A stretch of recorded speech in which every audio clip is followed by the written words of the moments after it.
Welcome to Asian Book Club, where we highlight Asian and Asian American authors. We are your hosts, Jamae and Sabangan. and I'm Stephen Park. And today we read you Read One of Vera Wong's Unsolicited Advice for Murders by Jesse Q. Sutanto. This read has been way more fun than I think I thought it was going to be. Hmm. And there's also just like little bits of enlightenment as I go through it that I don't know if it was meant to be enlightenment, but it just jives so closely to maybe parents or people that I think I know. For sure. Reading through this first round, I could definitely see aspects of people from my personal life coming through in the page. Right. One of the spots that I felt kind of hit home was when Sana was trying to describe what she did to Vera. And what she describes is that she hosts a podcast. But Vera, being the person that both knows a lot and knows very little, is very confused by this podcast. So Sana's trying to explain this out to her, but is kind of demeaning the work a little bit. While Sana's trying to describe it, she says, sort of, but it's not really a radio station or anything. It's just me talking into a mic. And then the next follow up is her mother's voice whispers, never minimize your work, dear. If you don't take it seriously, no one will. Hmm. Now, that's the part that kind of hit me really hard because I think that's what I do very often, which is to, I guess, minimize my work. Hmm. Do you minimize all your work or certain types of work that you do? I think I minimize all my work, and I don't Hmm. know if this was a sense of humility that I thought I was supposed to have or where this came from, who taught this to me, but it's definitely something I notice quite often, and very specifically with this podcast.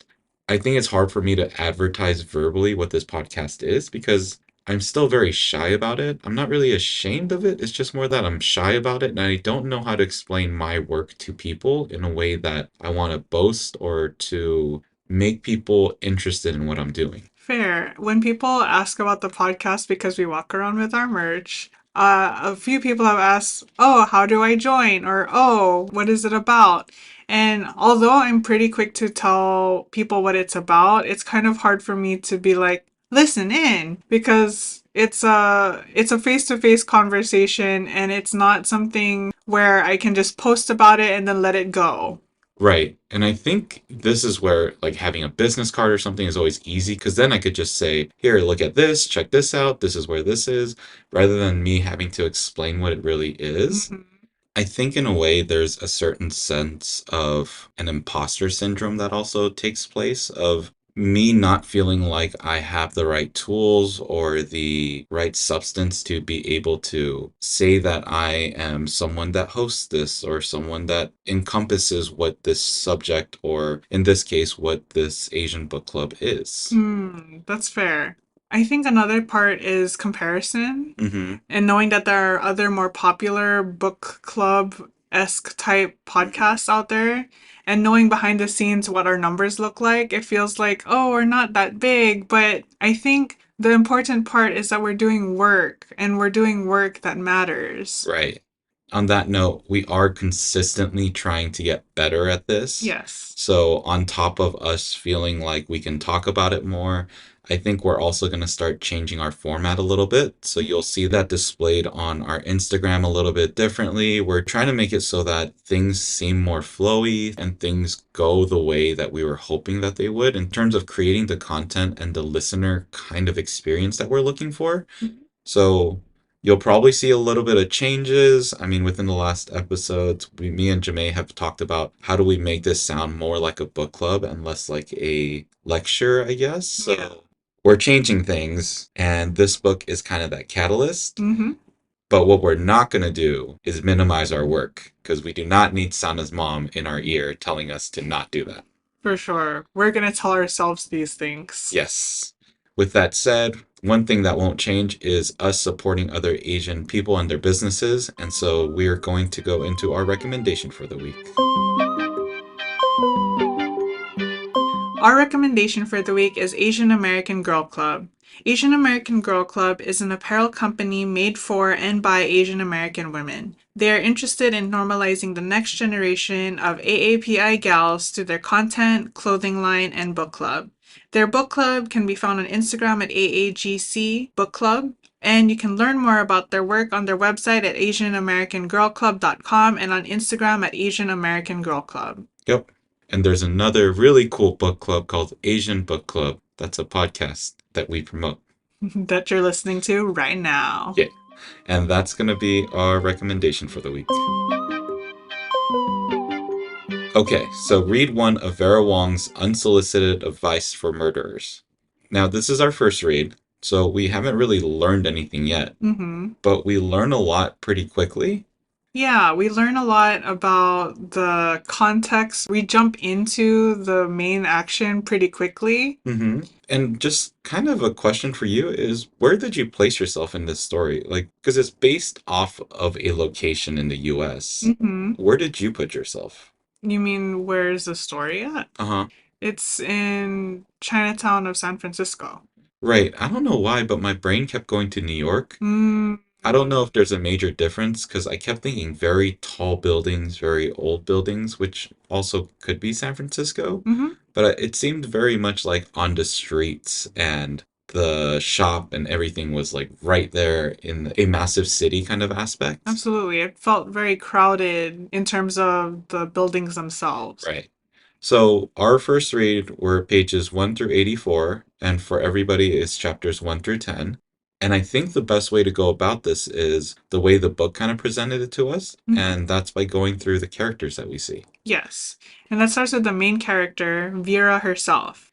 Vera is characterized as this distinguished woman who is very set in her ways. She's like an old auntie that everyone has in their family. Right. And the book describes her really well. She is age 60. She is the year of the pig, and that is very much specified. Mm-hmm. She is a type A person who needs everything very specifically. And I think her outfit description kind of rounds about who this person actually is Mm-hmm. because she wears those shirt sleeves, which did you know what this was? No. So I've seen this around and it's very specific to, I think, Asian women, but you wear a short sleeve shirt, but then you fill the rest with a shirt sleeve. Oh, yeah, yeah, yeah. Like a little, it's like a cuff, but it's like the whole arm. Right, but it's not like a tight sleeve. It's a very loose sleeve with, Yes. I don't know what you call it, but the thing where you like pinch your fingers and you slide so it fastens it. Yes. So she wears one of those, and then she also wears an Ajima visor. Yes. It's described as being so big that no freckle inducing sun can penetrate it. Right. So that's her. It's a very standard, stereotypical, I guess, San Franciscan Chinese lady. Yes. Like an ajuma or a nanai. Right. She has in the cover this curly hair, which is exactly how I imagined her anyway. She probably stands very tall, but is very short in my mind. Yes, I'm thinking the same thing. Yeah. And so this is Vera. Vera also has a son who she struggles to kind of wrangle in, I guess. I mean, this also reminded me of other older generations Hmm. where they're trying to bridge that gap with their children, but their children are so ingrained into the American way that they don't know how to do that. Right. And I think one of the things you're talking about is on page 3, where she texts to Tilly that she slip and slides into DMs, which is it was interesting wording. It was very sweet to think of an older woman trying to say slide into the DMs, but because she's also of a generation where the slip and slide Hmm. was a big thing, it was fun. It was cute. Hmm. And that's a lot of what we see from her is she's trying to stay up to date, she's trying to stay very relevant. She's trying to be everything is what it looks like. Well, she's trying to be everything, but she also knows who she is. Right, exactly. She's trying to be as relevant as possible without having to update everything. Right, but also in the sense of she's trying to be everything. Like when we get that case of the dead man being found in her shop, Mm. which is what eventually happens. I mean, hopefully y'all read this. There's a dead man in her shop. But the police come and she tries to do all the work that she saw on CSI. She's like, I'm a pro, which is both annoying but also very cute, I guess, reading from the side story of a book. Well, the question is it cute because she's an older lady or is it cute because it's Vera? I think it's cute because it's Vera, because I don't know if there's a cutoff age. Because as a kid, it's also cute sometimes. As an older lady, it's also cute sometimes. But it's also very annoying. Like, if you're the person that's in one of the police officer's shoes and you're trying to get your work done for the day, it's so annoying to have this lady who both took evidence and then drew all around this body and then is constantly in your face while you're just trying to get a job done. Absolutely. For sure. I think it is the personality that Vera has, and that she is very much in your face and is like trying to be helpful, trying to do all the things, trying to give them tea Uh huh. while making their jobs a little bit less easy, even though her point was to make it easy. Right. So my thought is Vera someone that you like? Is she someone that you're rooting for? I'm definitely rooting for Vera. Even though she is quirky and in your face, I think that's why I like her. Right. I couldn't really figure out which I was doing. I think it's because we're in her head that I am more so on the side of rooting for her. But at Mm, the same time, I was like, wow, this lady is so annoying. But then you see the other traits of her where she gives out tea and she's genuinely giving out tea from her heart. She has a customer that she will walk to his house just to give him tea. right, and And food. right. And so she goes out of her way to take care of people, which is what I think characterizes Vera, even though she can be overbearing. I think because she is so straightforward, despite being overbearing, Hmm. in addition to being straightforward and kind, she has this way of being motherly without being coddling. Right. Like, she's not trying to baby anybody, Right. she's just trying to take care of people. I mean, she very much seems like she's trying to baby people sometimes. Like some of the suspects that we end up getting, she talks about how they need to act or how they need to behave. She's even trying to get Ricky and Sana married, even though she's only met them for like 20 seconds. Well, I don't think that's babying anymore. I think that's just matchmaking. I think it's like being a mother or being an Asian mother, I guess, is Yeah, what I'm thinking. absolutely. Absolutely. So that's Vera. It's a lot in a little bit. I think she only had 3 chapters in this book, She did only have 3 chapters. but we get such a rounded perspective of who Vera is. It was very impressive in such a short time how quickly the author has developed this character. Exactly. And in addition to me rooting for her, I also felt like I wanted to be Vera, to have this discipline that goes beyond just being on top of things. She Mhm. wakes up at 5 and she goes to sleep at 8. Like, Right. wow. Right. And I think that's a part of it is that within this read, I was both irritated, I was excited for her, I was sad for her, I was empathizing with her. Like there were so many emotions that were attached to this character so immediately, Mm-hmm. all along with laughter along the way, that Yeah, I thought this was such a good introduction. totally. Can we also point out how she has this strong grudge toward her neighbor? Mm-hmm. Her neighbor is this pastry shop owner, and the neighbor calls it a French patisserie, but Vera is very insistent in calling it a Chinese cake shop. Mm-hmm. Do you think there's something here about resentment towards the owner for not accepting their own Chinese heritage? I mean, there might be. My original thought was just that going away from what it originally is to Vera was going against her standards or what her norm is. Mm, And so that was what was irritating her. But it definitely could have been the fact that these people who are very much making the same thing are trying to relabel it. And maybe, mm. like you said, that's not what Vera wants. For sure. And it seems like in this story, the first time that she tries any of the bakery's pastries was recently. Right, right. Like she hadn't had it before. Right. And the reason why she was so resistant is because she hadn't tried the products themselves. Yeah, I also don't think that Vera seems like the type to, I guess the word is waste her money on products like this. Like she would much rather go to the market or make it herself or Mm, do something along those lines. fair. Vera doesn't strike me as someone that wants to go get anybody's version of French patisserie. Fair. That leaves us with Vera. A brief recap of some of the other stuff that we learn is that she has a son named Tilly who is close by but mainly stays out of contact. She also has a husband who has passed away, so she is living by herself. And one of her best customers is Alex, who also seems to have a wife who is ailing. And so that's Vera. Yes. Our second chapter leads us into Julia. Yes, and what leads or incites this incident, which we talked about earlier, is the dead man showing up in Vera's tea shop. Right, the dead man who is Marshall Chen. So that leads us to the first character that we're introduced to outside of Vera, who is Julia. Right, Julia is this mother of a toddler, and she seems to be a little frazzled when we meet her. right. On top of her pretty much having her daughter all to herself, we also find out this tumultuous relationship that she's had with who eventually we end up finding out to be Marshall Chen. Mm-hmm. And she recently, meaning the night before, was planning for a divorce. Right, which ends up leading up to her packing up bags.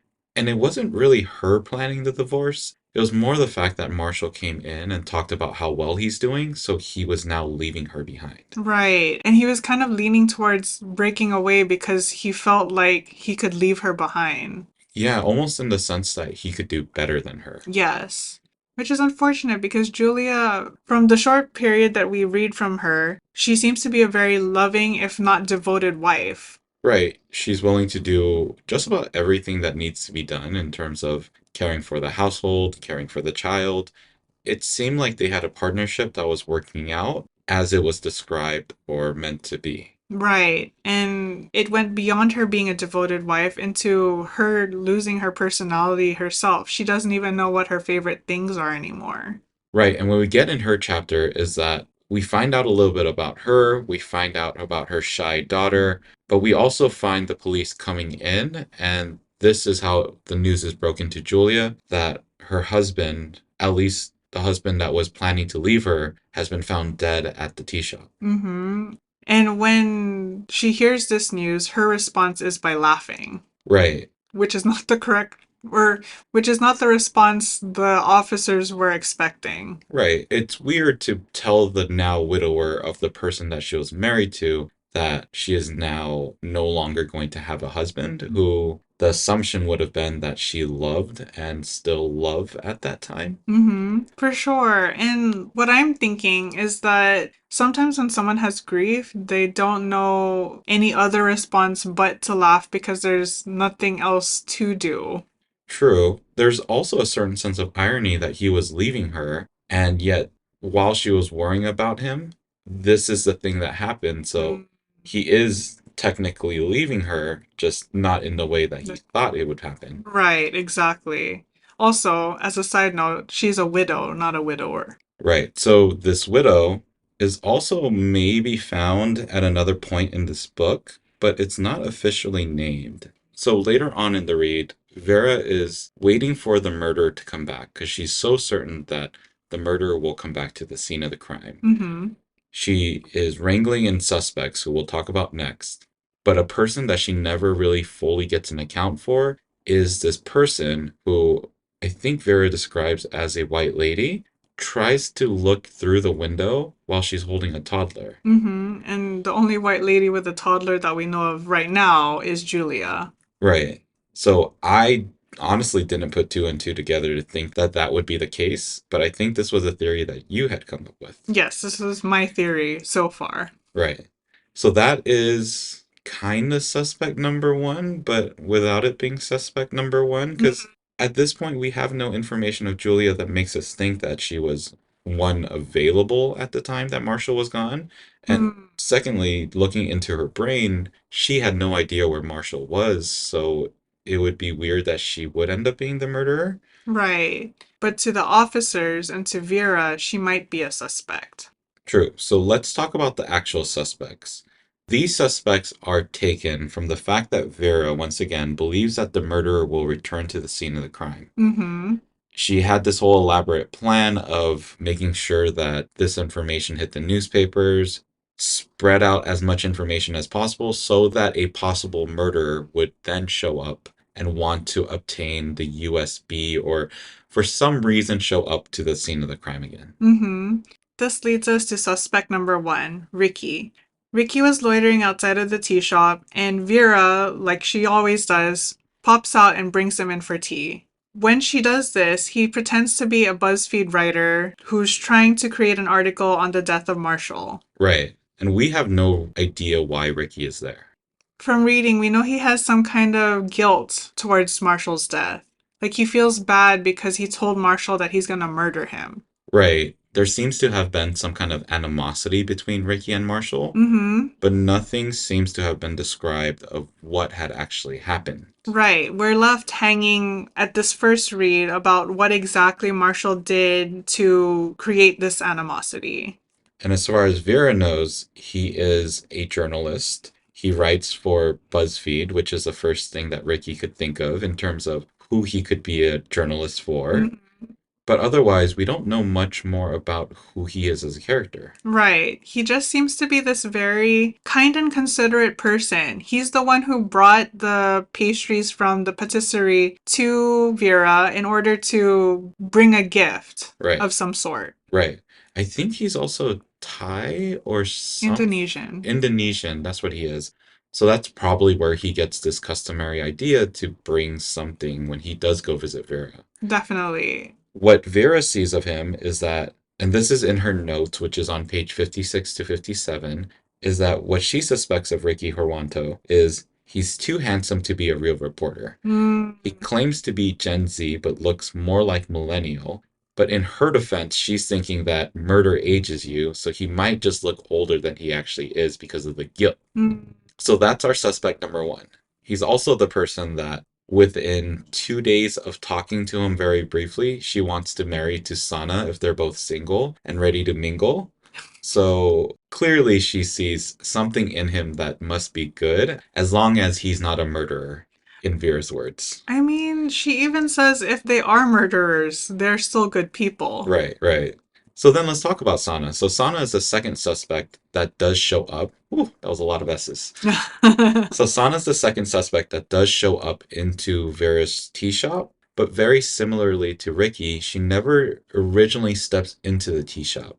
She's found standing outside, and Vera pulls her in, Yes, and Sana's story is her pretending to be a true crime podcaster writing stories on death. which Vera hears as a podcaster. Yes, which Vera thinks is a skin condition. Right. She also hears it as a podcatch, which we'll later describe. She hears it differently, and Hmm. clearly she doesn't really know what a podcast is, Right. even though Sana does go into that detail of it being similar to a radio show. But Sana is a little bit different than Ricky. She appears much more nervous. She's a little bit more anxious. She has her story ready, but it seems like she is much more wary around the situation. Hmm. She's very apologetic and she seems to not know how to stand up for herself, even though, like you said, she has a story and she knows where she was. Right. She also seems to share a characteristic that I feel like a lot of us as Asian American people might have, which is that voice of the parent within your head. It Hmm. may not happen as often as Sana's did, because Sana's is fairly constant and frequent. But I feel, at least from my standpoint, that if there's a situation that I come across, that either my mom or my dad's voice will then ring in my head of things to do or how I should approach the situation, which is what Sana's mother's is. Fair. I think for me, I could relate so much to Sana because my mom's voice is constantly in my head. And before I started attending therapy, her voice was the prominent voice in my head. Like it wasn't even my voice anymore. Right. Which sounds like Sana's, very much so. Yes. So what Vera sees of Sana is that she has a pot catch and claims it's not a rash. She also has a habit that you also have, which is that she bites her nails pretty badly. But this Vera sees as evidence that Sana might be guilty, Mm-hmm. Because she thinks that if Sana were to have scratched Marshall, she would have gotten rid of the evidence that way. which is so It gross. is so gross. That would mean that she would be eating Marshall's skin cells. For real. Yikes. You can also just wash it off. That too. What we do know is that Sana might have been the last person to see Marshall Mm-hmm. Alive. alive. So we don't know what that really means, but that's also what makes her suspect number two. Mm-hmm. So we come to the final suspect, another loiterer of the tea shop. Mm-hmm. And this loiterer practically scares Vera out of her wits. Well, I think he scares the readers too because he's so upfront about the fact that he's the one that murdered Marshall. He constantly talks about how it's his fault that Mm. Marshall died. Maybe not murdered Marshall, but he says that it's his fault that Marshall died. Well, let's talk about who this person is. Right. Oliver, who is Marshall's twin. Right. And Oliver is feeling this guilt and sharing this story because he feels like everything is his fault. Like it doesn't matter if it was his mom who accidentally slipped on ice or if it was Marshall who got killed, he thinks it's his fault anyway. Right. This is how Oliver grew up. It was his mom passing away and all of the blame from his father and his brother Marshall being placed onto him about every possible thing that's happened, Mm-hmm. which is likely the reason why Oliver feels like he was the one that led to Marshall's death. Right. So Oliver seems to be very self-deprecating. He seems to be quiet. He seems to be, for the lack of a better word, he seems to be a little less bold. Mm-hmm. And we don't really get to learn much about Oliver except his past and who he was as Marshall's twin brother. Mm-hmm. But I definitely think he gets put onto the suspect list because of how much he's incriminating himself. Right, exactly. The other suspect that Vera does write down was that white lady with child, which is the quotations. It's white lady with child. Mm-hmm. And she's described as running very quickly while carrying child. She must be very strong, strong enough to kill Marshall. And also, why run away from my shop? Very suspicious. Mm-hmm. It's an interesting read. There's a lot of comedy sprinkled into this. There's a lot of lightheartedness. There's a lot of fun, a lot of confusion. Mm-hmm. One of which is we just don't know who the murderer is. Right. We don't know who did it. Right. Who do you think did it? At this point, it's so hard to pinpoint, but I think maybe Ricky did it because Hmm. he's looking for something, and that something feels like it must be the USB. Right. Unless, and this is just a big guess, unless everyone did it. Hmm. That's so funny because my guess is that no one did it. Mm, My guess is that Vera, who has taken this USB, which may be evidence for the police to finally think that it's murder, mm-hmm. is way overthinking and overcomplicating something that might have just happened to happen. Mm, The police, which I don't like to say this, but the police might have been correct in their detailing of this just being a person who has passed away because of an allergy. because of an allergy, because of a heart attack, because I don't know, they were going and doing other things, maybe Mm, drugs.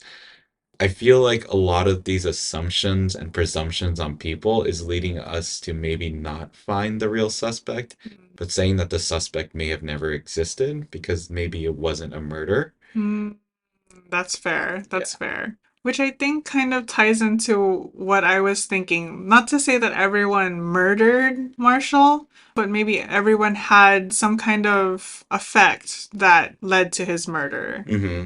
Which very much seems like the case. Everyone seems to have had a part in Marshall's life that we've met so far. Mm-hmm. I think we'll probably end up meeting some more characters as we go along the way. Maybe we'll eventually meet Tilly, and I don't know, what if Alex was the murderer and he's just been hiding all along? Maybe. But we won't know until we get into our second read. And so, what is our second read?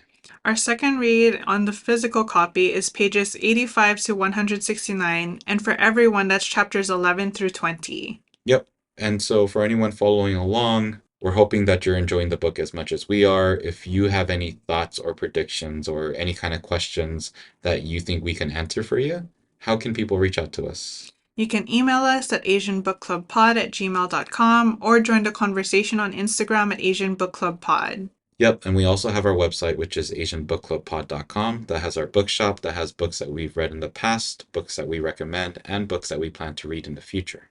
And a great way to support us is to rate, review, and subscribe to the podcast. Otherwise, make sure to be happy, be healthy, and read a book. Ingat! Bye. Bye!